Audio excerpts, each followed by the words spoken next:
ప్రణామాలు మహర్షి, మీకిదే మా స్వాగతం. ప్రణామాలు ఋషివర్యులారా. ఋషివర్యులారా, మీ స్థానాలలో ఆసీనులు కండు.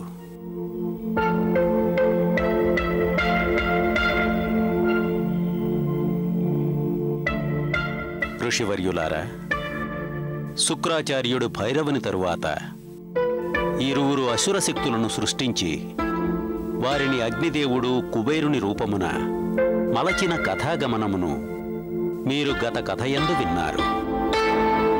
తదనంతరం సంగరకాసురుడు కోపోద్రిక్తుడైనాడు. దైత్యగురు శుక్రాచార్యునకు అసురుల స్వభావమును విసిదపరిచాడు. గజానన గణేశుడు సృష్టించిన సురక్షాచక్రమును భేదించుమని ప్రార్థించినాడు. ఓ మునిశ్రేష్ఠ, దైత్యగురు శుక్రాచార్యుడు కూడా తన అసురుల యందున్న అభిమానము చేత సురక్షా చక్రము భేదించు ఉపాయము యోచించినారు కదా. శుక్రాచార్యుడు భండాసురుని రావించి త్రిపురలోకమందు భీభత్సం సృష్టించమని ఆదేశించినాడు. నీ సేనని పురిగొల్పి సంపూర్ణ త్రిపురలోకమందు భీభత్సం సృష్టించమని చెప్పు. నామరూపాలు లేకుండా చేయమని చెప్పు. త్రిపురలోకమందు భీభత్సం సృష్టించమని ఆదేశించినాడు.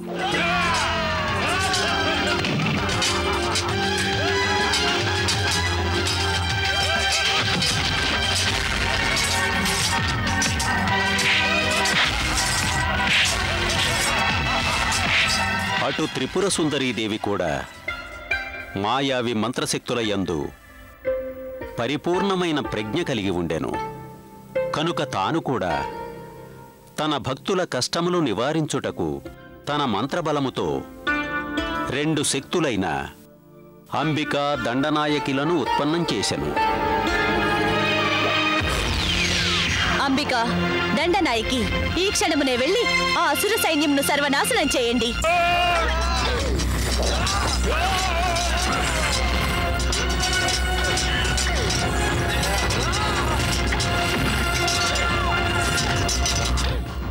శుక్రాచార్యుని రణనీతి యందు ప్రథమ అంకం పరిసమాప్తమైనది. త్రిపుర సుందరీదేవి త్రిపుర రక్షణార్థం విఘ్న వినాశకుడైన విఘ్నేశ్వరుని ప్రార్థించింది. ఇదే శుక్రాచార్యుని రణనీతి యందు ద్వితీయాంకం. గజానన గణేశుని కైలాసము నుండి వెడలునట్లు చేయుట అతని చతురత. ఇందు సఫలీకృతమౌట ద్వారా ప్రారంభమైనదే శుక్రాచార్యుని రణనీతి యందలి తృతీయాంకం. ఇందు సంగరకాసురునకు కైలాసంపై దాడి చేయమని ఆదేశించినాడు. ఋషివర్యులారా, ఇంతవరకు గడిచిన కథాగమనమందు మీరు గమనించే ఉంటారు. దైత్యగురువు శుక్రాచార్యుడు తన కుటిల నీతి యందు నిరంతరం విజయం పొందుతూనే ఉన్నాడు. మరి దైత్యగురువు శుక్రాచార్యుడు సురక్షాచక్రమును భేదించగలిగినాడా? అట్లే దైత్యగురువు శుక్రాచార్యుడు శివపార్వతుల యొక్క అంశ ఉద్భవించుటయందు విఘ్నము కలిగించగలిగినాడా లేదా అన్నది తదుపరి కథయందు విని తరించండి. సంగరకాసుర, గ్రహాలు నక్షత్ర సంయోగ మహాయోగమును బట్టి చూసిన అత్యంత శీఘ్రముగా ఓ శుభ సమయం రానుంది. దైత్యరాజును అంతమొందించువాడు పార్వతీ గర్భమున అంకురించనున్నాడు. ఏమిటి మీరంటున్నది గురుదేవా? మేమంటున్నది నగ్న సత్యం సంగరకాసుర. ఇందు మరి ఒక విషయం ఉంది. మా కుటిల పథకం పారి ఆ విశేష నక్షత్ర సంయోగ యోగము గడిచిపోతే అదే సమయమున శివపార్వతుల సంయోగము గనక జరగకున్నా ఇక ఈ దైత్యగురు శుక్రాచార్యుడు దైత్యరాజు తారకాసుని వధింపు వాణిని అస్సలు అంకురింపనివ్వడు. మీరు ధన్యులు గురుదేవా, మీరు ధన్యులు. మీ పథకం అమోఘం. ఈ నక్షత్ర సంయోగ యోగము గడిచిపోవునంత వరకు మీరు శివపార్వతుల సంయోగము జరుగునైనా జరగనివ్వరు. అంటే ఆ శివపార్వతుల సంయోగము జరగకుంటే గురుదేవా, దాని పర్యవసానం చేత మా తండ్రి గారిని వధింపు కారణ జన్ముడు ఇక అంకురింపబోడు. ఆ కారణ జన్ముడే అంకురింపకున్న గురుదేవా, ఆ కారణ జన్ముడే అంకురింపకున్న మా ఆదరణీయ తండ్రి గారు, వారి ఈ పుత్రుడు దైత్యుల యువరాజు సంగరకాసురుడు సర్వం సదా అమరులైపోతారు గురుదేవా, సర్వం సదా అమరులైపోతారు. గురుదేవా, మమ్ము ఆజ్ఞాపించండి. మేము మా అసుర సేనా వాహినితో కైలాసంపై దాడి చేసి అతడ శరణార్థులైన ఒక్కో దేవుడిని బంధించి తమ చరణాల వద్ద పడవేస్తాం. లేదు సంగరకాసురా, లేదు. మా రణనీతి అనుసారము నీవు కేవలం కైలాసంపై దాడి చేయటొక్కటే కాదు, ఎటువంటి నరమేధం సృష్టించాలంటే సమస్త కైలాసవాసులు పాహిమాం పాహిమాం అంటూ రోధించాలి. మరో విషయం గుర్తుంచుకో సంగరకాసురా, కైలాసం కైవసం చేసుకోవడానికి దేవతలను దేవాసుర సంగ్రామమునకు ప్రేరేపించాలి. దేవాసుర సంగ్రామమా? అది మేము చెప్పేది విను సంగరకాసురా, మేము చెప్పున్నది విను. మా పథకమేమిటో నీవు జాగ్రత్తగా విను.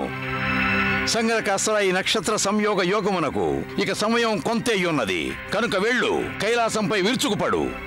దేవాసుర సంగ్రామ శంఖం పూరించు. దానిని గాంచి ఆ దేవతలు విస్తుపోవలే. దానితో ఈ నక్షత్ర సంయోగ గడియ వెడలిపోవలే. అందు నీ తండ్రి ముత్యుకారకుడు జనించరాదు. అప్పుడు నీ తండ్రి అమరుడవుతాడు. మీరు మహోన్నతులు గురుదేవా, మీరు మహోన్నతులు. కానీ గురుదేవా, ఆ గణేశుని సురక్షా చక్రం... నీవు దానిని గురించి చింతించకు పుత్ర, దాన్ని గురించి చింతించకు. మేము మా శక్తియుక్తులతో ఆ సురక్షా చక్రమును కొంత సమయం వరకు శక్తిహీనము గావించదము. ఇక ఆ సమయముననే నీవు కైలాసముందు ప్రవేశించు. అతడు ప్రవేశించిన మరుక్షణం నీవు గుర్తుంచుకోవలసిందొక్కటే, దేవతలను మహాసంగ్రామమునకు ప్రేరేపించవలే. మీరు నిశ్చింతగా ఉండండి గురుదేవా, మీరు నిశ్చింతగా ఉండండి. ఇక సమస్త కైలాసవాసులు, ఆ సమస్త దేవతలు ఈ సంగరకాసురుని సంగ్రామం వీక్షించెదరు.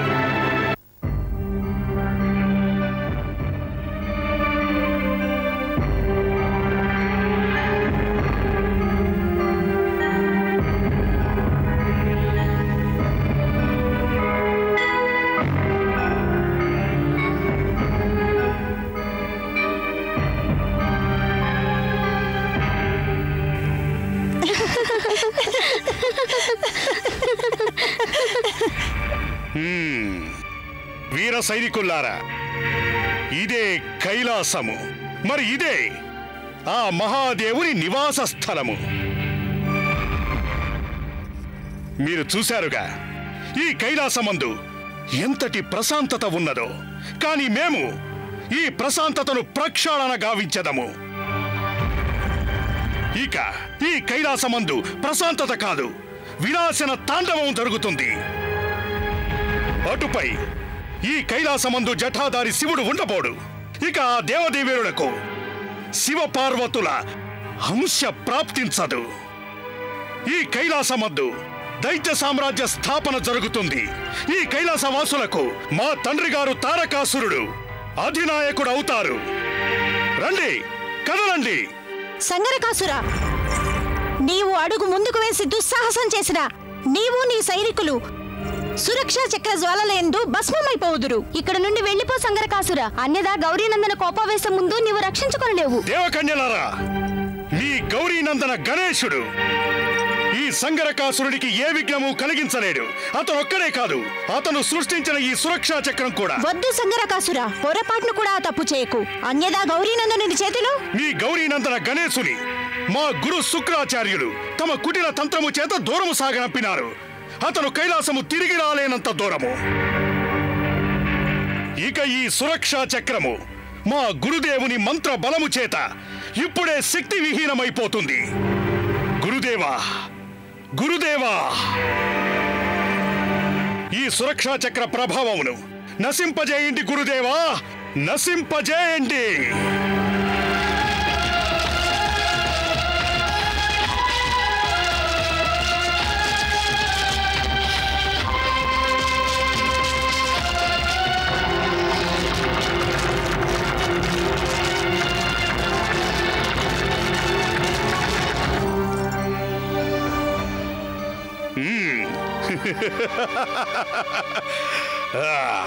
సైనికుల్లారా, ఇంకా ఏం చూస్తున్నారు? ఆ దేవకన్యలను బంధించండి.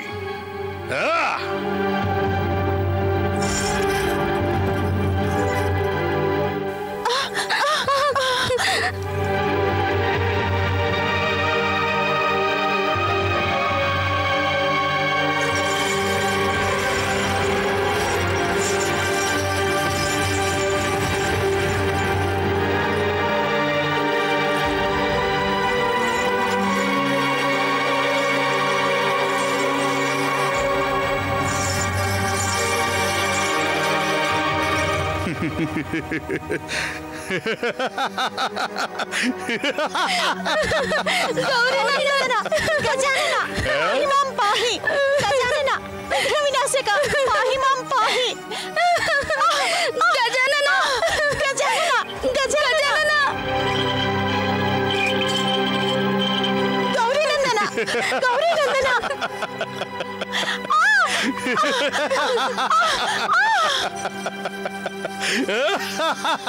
సంగరకాసుర,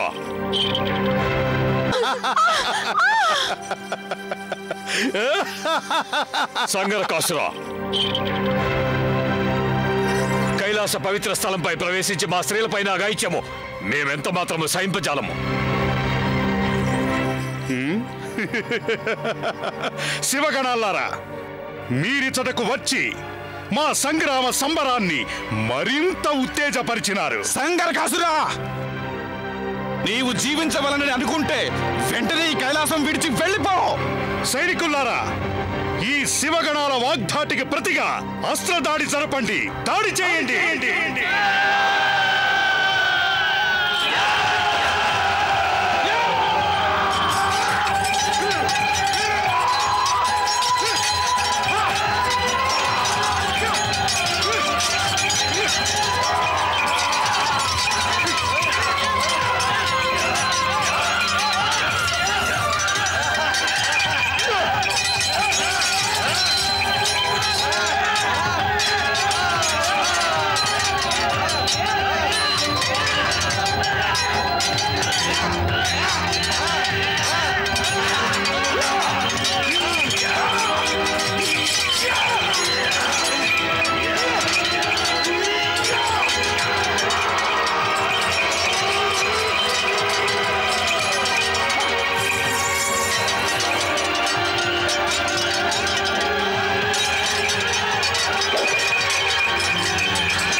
వీరభద్ర, గజానన గణేశుడు భవనద్వారమందు లేరు.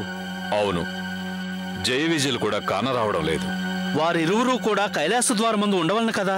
ఒకవేళ వారిరువురు తల్లి పార్వతీదేవి ఆదేశానుసారం వనంలోకి వెళ్ళలేదు కదా. నిజమే వీరభద్ర, వారు వెళ్ళి ఉండవచ్చు. కానీ గజానన గణేశుడు భవనద్వారమందు ఉండవలను కదా.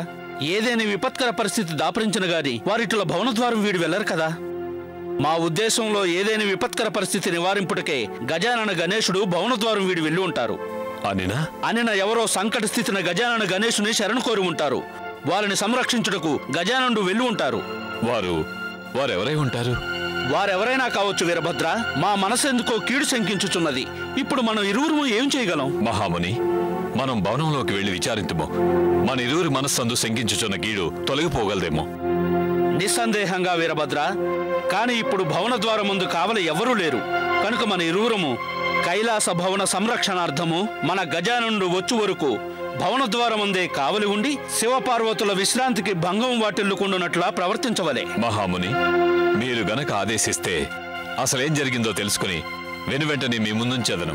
వీరభద్ర, మీ యోచన సముచితమైనదే. మీరు వెళ్ళండి, మేము ద్వారమందు కావలి ఉంటాం. మీ ఆజ్ఞ శిరోధార్యం మహాముని. ఆగండి వీరభద్ర, ఆగండి. ఈ హాహాకారాలేమిటి?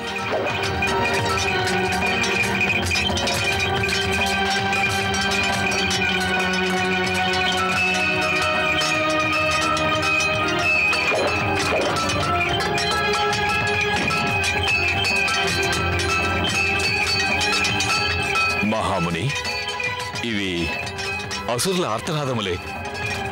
అంటే వారు కైలాసంపై మళ్ళీ దాడికి ఉపక్రమించినట్టున్నారు. కానీ సురక్షా చక్రముండగా అసురసేన కైలాసం ముందు ఎట్లా ప్రవేశించినారు? ఈ హాహాకారములకు అసురుల శక్తుల మాయా ప్రభావమే కారణమై ఉండవచ్చు. పదండి, వెళ్ళి చూచేదము. రండి.